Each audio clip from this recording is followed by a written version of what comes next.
name is Gil Lazier, and I have been a member of NTC since the early 90s, sometime during the early 90s. And I just wanted to chat a little bit about people who have influenced my thinking about the theater. The most formative years of my training and my life in the theater actually was in the mid-60s to maybe the mid-70s, mainly in New York. I lived in New York City, and I had a chance to meet people like Julian Beck and Judith Molina, who were running a living theater at the time.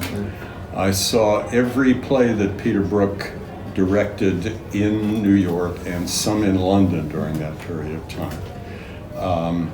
I was a research assistant for Max Gorelick, Mordecai Gorelick, who was the chief designer for the group theater.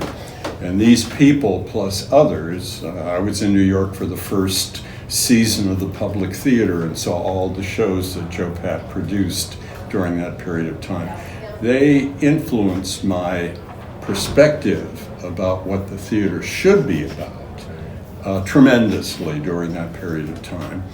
And I saw the theater then and even now as an instrument for social change. That was the heart of it for me.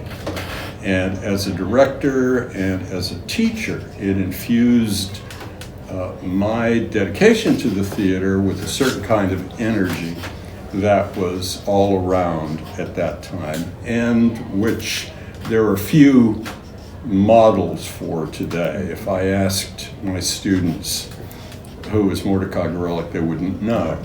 If I asked my students, another friend of mine, Howard Bay, they wouldn't know that Howard was the original designer of AAA Plowed Under. What was that for the Living Newspaper? None of that stuff. They would not know that. But still, even now when I direct plays, I see it from the perspective of social change, spiritual change, and so forth. And that's been the guiding light for me over the years.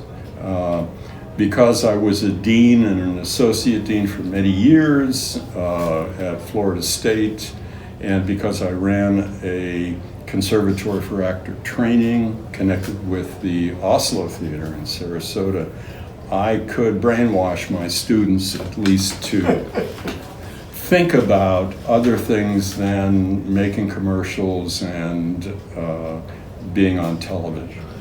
So that's what my dedication has been like all my life. And I worked, I'll just say this as a sidebar, I worked in Russia, in Moscow, in the late 1980s, directed a show there for the man who just recently died, who was artistic director of the Moscow Art Theater, Oleg Tabakov. I did a show for him. I lived in Moscow during a period of time that Gorbachev had opened up the theaters. And so that also reinforced this idea that especially live theater needs to change the hearts of audiences, either socially or spiritually.